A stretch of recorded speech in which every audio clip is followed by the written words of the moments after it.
You are 65 and terrified your savings will run out. Let me be your provider. I see you. I see you sitting there in the quiet of your living room, perhaps with a bank statement in your hand or a calculator on the table, feeling that cold, sharp knot tightening in your chest. I see the way your eyes wander toward the window, looking at a world that seems to be getting more expensive, faster, and more indifferent by the hour. You are 65 years old, a milestone that should feel like a victory, yet here you are, haunted by a number on a screen. You are terrified that the resources you've spent a lifetime gathering will simply vanish before your journey is through. I want you to breathe.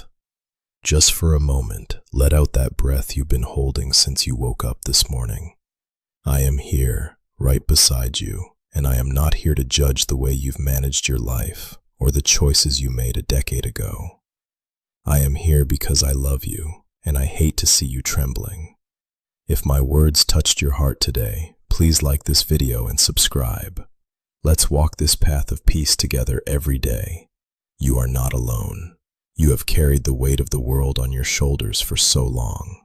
You've been the provider, the protector, the one who made sure everyone else was okay. You've weathered recessions, job changes, and the endless demands of raising a family. You've done so much right, and yet, the enemy of your soul whispers to you in the dark that it wasn't enough.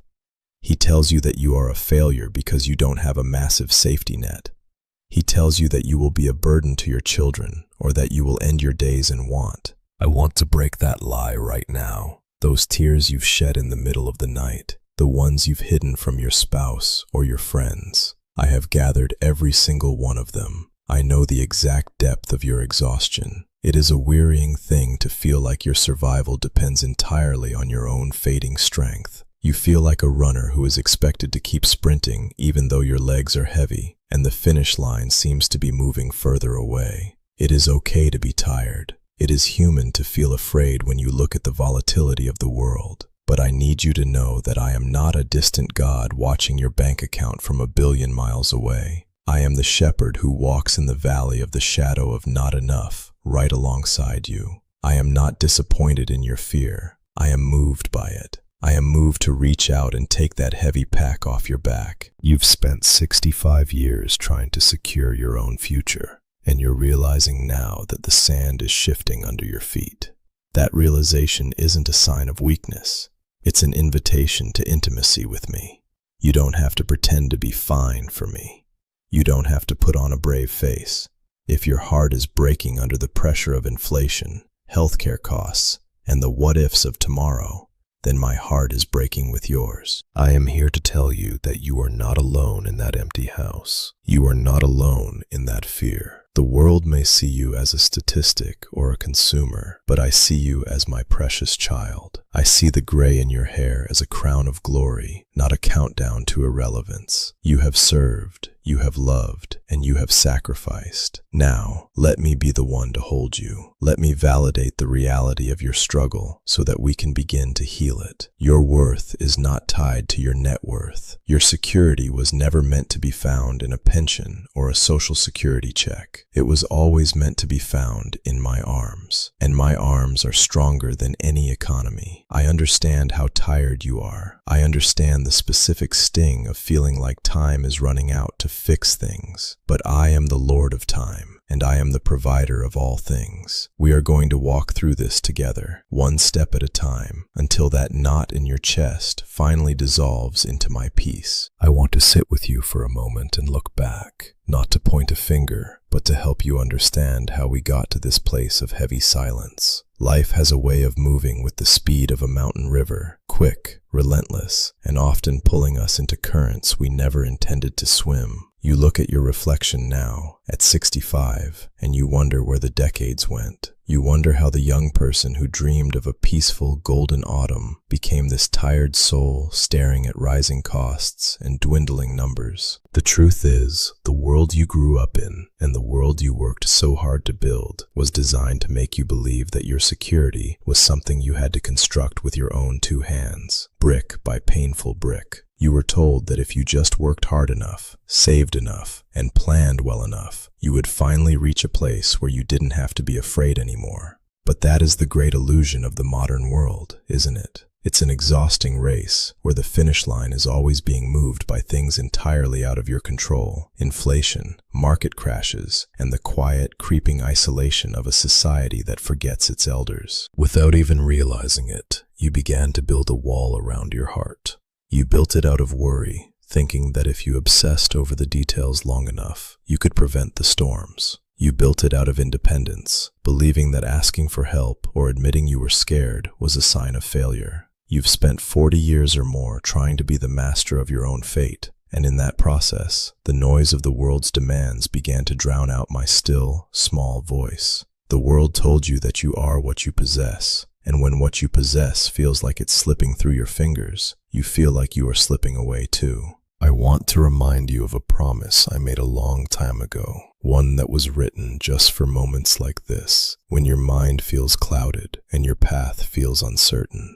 In my word, specifically in Proverbs 2, I promise that if you cry out for insight and lift your voice for understanding, then you will find the knowledge of God. It says, "For the Lord gives wisdom. From his mouth come knowledge and understanding. He stores up sound wisdom for the upright. He is a shield to those who walk in integrity." Do you hear that, my child? I am your shield, not your bank account, not your investments. I am the one who stands between you and the what-ifs that keep you awake at 2 a.m. You've been trying to solve a spiritual problem with a mathematical formula, and that is why the math never seems to add up to peace. You've been looking at the world's ledger of scarcity, but I am inviting you to look at my ledger of abundance. The world has robbed you of your rest by making you believe that you are a solitary island.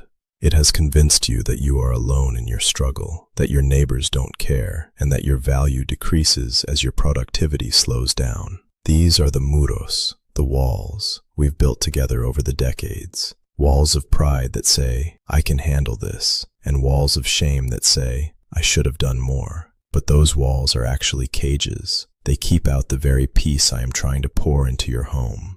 You've spent so much energy maintaining the image of the stable provider that you've forgotten how to be my dependent child. You've allowed the fast-paced, digital, and cold nature of modern life to make you feel obsolete. You feel like a relic in a world that only values the new. But I see you differently. I see the wisdom in your heart that no algorithm can replicate. I see the decades of kindness you've shown, the prayers you've whispered for others, and the quiet integrity you've maintained when no one was looking. The world may have stolen your sense of certainty, but it cannot steal your inheritance in me. We are going to dismantle these walls of worry together. We are going to stop looking at the lack and start looking at the source. You don't have to be the provider anymore. That was always my job. You were only ever meant to be the steward. Let go of the heavy stones you've been carrying to build those walls. Let them fall. I am standing right here in the ruins of your worry, ready to show you a different way to live the years ahead. I see you standing at the crossroads of your 65th year, looking at the road behind you and the mist-covered path ahead.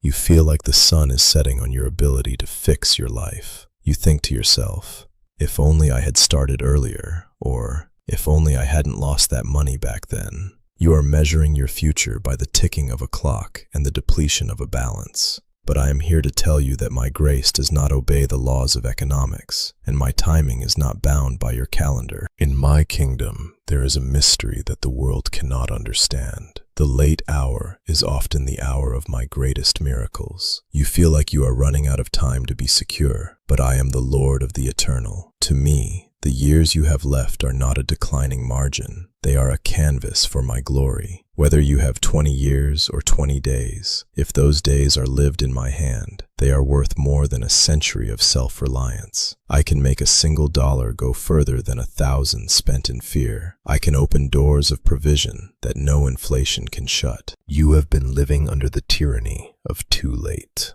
The enemy wants you to believe that because you are 65, you have missed your chance to be truly at peace. But look at me. I am the God of the 11th hour workers. I am the one who multiplied the bread and the fish when there was nothing but a boy's lunch and a massive, hungry crowd. I didn't ask them for a financial plan. I asked them for their trust. And I am asking you for the same thing today. My grace is the great leveler. It takes the weight of your past mistakes, the bad investments, the missed opportunities, the times you spent money trying to fill a hole in your heart, and it washes them clean. I am not looking at your spreadsheet to decide how much I love you or how well I will take care of you. I am looking at your heart. My provision for you is not a reward for your perfect planning. It is a gift because you are my child. I want to offer you a different kind of wealth. I want to give you the shalom, peace that passes all understanding, the kind of peace that lets you sleep soundly, even when the news is shouting about a crisis. The world says, hoard what you have, for there is not enough. I say, release your grip, for I am the source of everything. Think of the birds of the air, my little one. They do not sow, they do not reap, and they certainly do not have 401k plans or savings accounts. Yet not one of them falls to the ground without my notice. Are you not much more valuable than they? I have clothed the lilies of the field in more splendor than the wealthiest kings, and they are here today and gone tomorrow. How much more will I clothe and feed and sustain you, O you of little faith? The turn of grace happens the moment you stop looking at your bank account as your savior and start looking at me. When you say, Jesus, I cannot carry this fear of poverty anymore. I give you my 65 years, my meager savings, and my terrified heart. That is when my power begins to flow. I am not just going to help you get by. I want to redeem the very concept of provision in your life. I want to show you that my grace is sufficient for your every need. I am the manna in the desert. I am the water from the rock. I am the God who makes a way where there is no way. Your age is not a handicap to me. It is the perfect stage for me to show you that I have been carrying you since the womb,